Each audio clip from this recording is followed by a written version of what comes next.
In today's video, I'm going to teach you how to connect your social accounts in the marketing dashboard and track engagement and conversions from one place.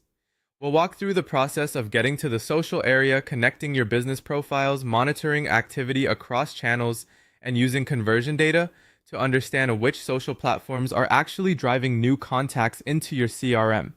To begin, open Chrome and sign in to your platform account if you haven't already. From the main navigation at the top of the screen, go to Marketing, then select Social.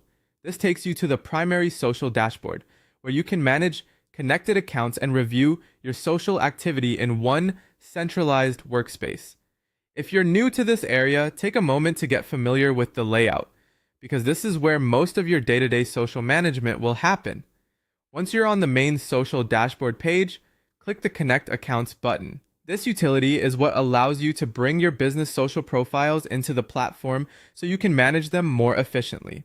After selecting it, you'll be prompted to link the social networks you want to use. Now authenticate your business profile pages for LinkedIn, Facebook, and Instagram. As you go through this process, make sure you're connecting the correct business accounts rather than personal profiles, since that will affect what you can publish, monitor, and report on later. Depending on the platform, you may need to approve permissions so the system can access publishing, engagement, and analytics features.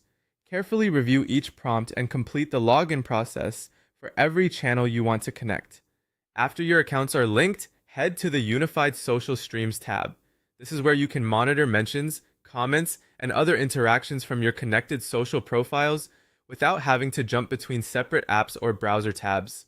It's especially useful for keeping up with audience engagement in real time and making sure no important conversation gets missed. If your team handles multiple channels, this unified view can save a lot of time and help you respond more consistently. Finally, review the conversion source data to track which social profiles are generating inbound CRM contacts. This step helps connect social media activity to actual business results. Instead of only looking at likes or comments, you'll be able to see which channels are contributing to lead generation and contact creation. That insight can help you make smarter decisions about where to focus your content, engagement, and social strategy going forward. That's the full setup. Once everything is connected, you'll have a much clearer view of both social engagement and performance, all from one streamlined dashboard.